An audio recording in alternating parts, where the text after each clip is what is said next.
So while seeing the question, let's further move to the answer. So let's see here that standardized employment budget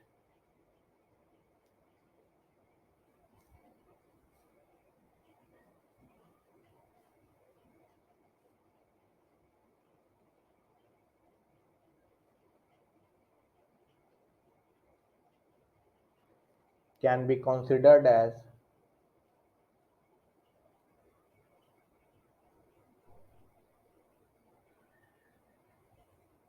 what would be a deficit